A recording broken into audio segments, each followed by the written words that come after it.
Olá, pessoal. Aqui é o professor Washington Soares e hoje a gente vai falar um pouquinho sobre a América pré-colonial, tá bom? Qual é o cenário que os europeus encontraram quando chegaram aqui no início da Idade Moderna, tá bom? Primeira coisa que a gente tem que saber, pessoal, é o mais óbvio, tá bom? A América ela já era habitada quando os europeus chegaram aqui, né? A gente ainda hoje continua utilizando a expressão o descobrimento da América ou o descobrimento do Brasil. Essa expressão é certa se você olhar pelo ponto de vista dos europeus. Eles, de fato, descobriram aqui, eles não sabiam da existência desse novo continente. No entanto, hoje a gente costuma se referir ao processo de colonização, ao encontro entre diferentes civilizações, né? Fazemos isso para incluir nesse processo os povos que aqui já estavam, tá bom? Nós não temos uma unanimidade em relação a quando esses povos chegaram aqui. O que a gente sabe por estudos, né, de cunho antropológico, né, levando em consideração questões genéticas, é que a população do continente americano como um todo, ela é diversa, ela é diferente entre si, né, e aparentada com alguns grupos do continente asiático, da Oceania, populações negroides também. A colonização da América, ela ainda é um estudo que está em aberto, tá bom? A ocupação ainda está em aberto. Há quem trabalhe com datas de 10, 12, 15 mil anos, inclusive até datas mais para trás, tá bom? Quais são as três grandes hipóteses para a gente entender esse processo de ocupação da América? A primeira e mais antiga é a teoria asiática, que esses sujeitos teriam migrado para a América via Estreito de Bering.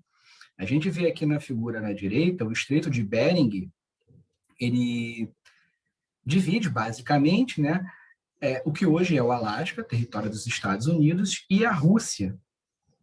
Do ponto de vista geográfico, esse estreito, essas duas pontas do continente americano, de um lado, o continente asiático do outro, estão muito perto. E os defensores dessa teoria afirmam que, em um período mais ou menos de 10, 12 mil anos para trás, a Terra estava passando por um período de glaciação e essa população teria migrado da Ásia e teria ocupado a América, como a gente vê nessa corrente asiática aqui no mapa da esquerda, e teria se propagado pela América, né, ocupando diversos espaços. Ok. Até então, né, essa era a teoria mais aceita, né, mais plausível. Porém, com o avanço dos estudos, né, com a incorporação dos estudos genéticos, a gente começou a perceber que as populações da América como um todo, elas são diferentes entre si. Então, a gente não pode falar de um mesmo tronco que teria colonizado todo o continente americano de norte a sul, né? Então, a gente vê que outras populações com outras variações genéticas de outros lugares também estavam aqui, né? Então, mais destacadamente, da região da Polinésia e da Oceania, tá bom? E com ainda ascendência negroide, ou seja, de origem africana. Então, duas outras grandes teorias se desenvolveram. A teoria malaio-polinésia, que aponta uma possível navegação pelo Oceano Pacífico, né? E que teria ocorrido porque há alguns milhares de anos atrás, algumas ilhas que hoje estariam submersas, na época não estavam. Então, esses sujeitos teriam vindo de barco, pulando de ilha em ilha, até chegarem ao continente americano, tá bom? Basicamente, a mesma explicação pode ser utilizada para a chamada teoria australiana, ou seja, que eles teriam partido da região da Oceania e teriam também chegado à região que hoje é a América, tá bom? Como eu disse, são estudos que ainda estão em aberto e certamente daqui a alguns anos teremos mais respostas. Comparando esses dois mapas aqui, a gente vê que há uma grandíssima diversidade étnica na América quando da chegada dos europeus. E aí, pessoal, por etnia, a gente entende um grupo de indivíduos que guardam entre si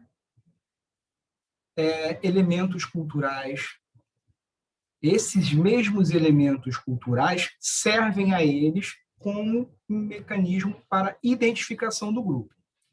Eu, com tais práticas culturais, sou A, o outro sujeito, com outras práticas culturais, é B.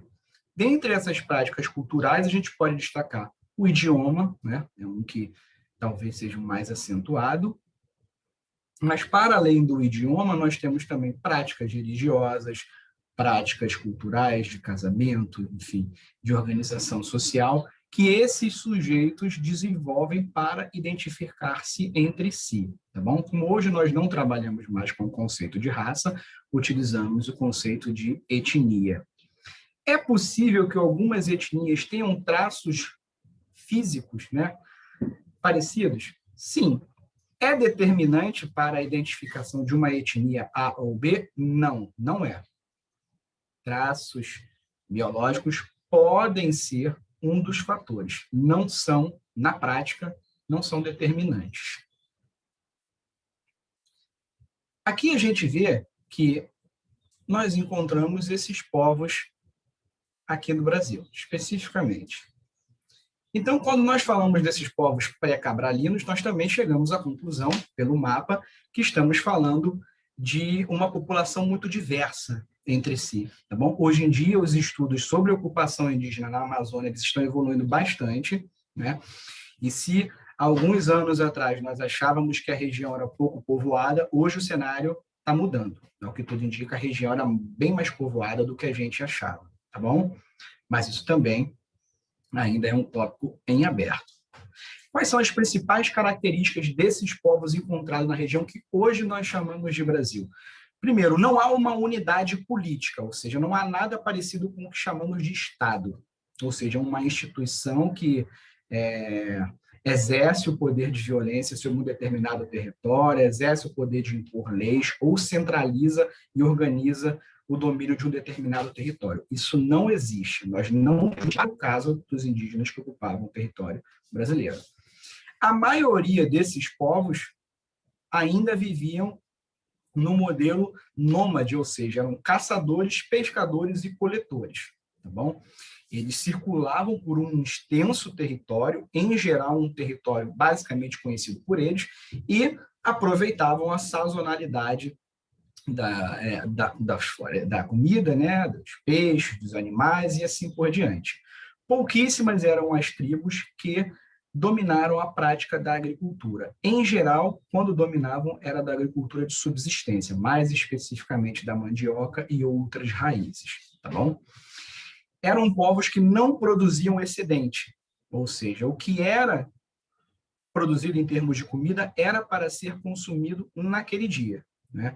Então, como em geral eram grupos pequenos, nós estamos falando de tribos, algumas tribos com algumas dezenas de pessoas, o trabalho diário era suficiente para suprir essas necessidades. Portanto, não havia produção de excedentes para qualquer tipo de comércio, tá bom? Não temos notícias sobre esse fato. Era uma vida comunitária, simples, não hierarquizada, tá bom? Em geral, as lideranças eram lideranças que o sociólogo Max Weber chamaria de lideranças carismáticas, ou seja, os líderes eles eram líderes principalmente em época de guerra, eram líderes ocasionais, tá bom? E não havia nenhum tipo de hereditariedade desse mesmo laço de mando político, ou seja, o filho de um cacique não necessariamente seria um cacique também, ok? Então a gente vê que a organização política deles é bastante flexível, tá bom? Com um poder hierárquico quase que inexistente, tá bom? A divisão do trabalho é sexual, tá bom? E por idade. Mulheres fazem A, em geral, ficam ligadas a questões da colheita, né? Ou práticas de subsistência, e os homens ficariam encarregados da guerra e da caça, da pesca, tá bom? Crianças também variando de tribo para tribo, também desempenhavam algumas funções. Ou seja, essa vida comunitária tinha como função a manutenção do próprio grupo, tá bom? Então, em geral, não havia a ideia de propriedade privada, tá bom? Tudo era uma propriedade comunitária. Não temos relatos de escrita para esses povos brasileiros, tá bom? Em geral, eles eram politeístas, ou que nós comumente chamamos de animistas. Ou seja, para eles, a natureza tinha ânima, alma. Não havia uma divisão entre o natural e o sobrenatural muito bem estabelecida. Então, a natureza ela era mágica, no sentido de que ela também tinha uma alma, tanto a natureza quanto os bichos, as pedras e assim por diante. Tá bom? A gente vê que nas descobertas recentes, principalmente na região do Piauí, mostram que a ocupação na região pode ser retroagida, alguns defendem, até mais ou menos 40 mil anos atrás, né? O que tornaria a hipótese da migração desses sujeitos via barco ainda mais complexa. Como eu disse, é uma região da historiografia ainda a ser explorada, tá bom? E algumas respostas a gente pode obter, outras não.